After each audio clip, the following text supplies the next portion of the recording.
Today we're learning 3 important prepositions, in, on, and at. We use them to talk about time and place. Let's make it simple and clear. In, for large periods of time and large places. Time. In the morning. In July.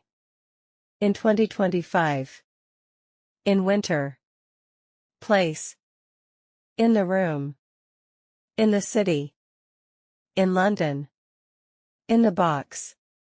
On, for specific days and surfaces. Time. On Monday. On my birthday. On Christmas Day. On weekends. Place. On the table. On the wall. On the television. On the floor.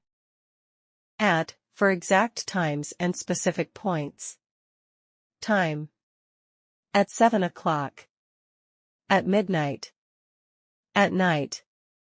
At lunchtime. Place. At home. At school. At someone's house. At the bus stop. Alright everyone, now it's quiz time. Test yourself with these questions on, at, in. And don't forget to like this video and subscribe to my channel.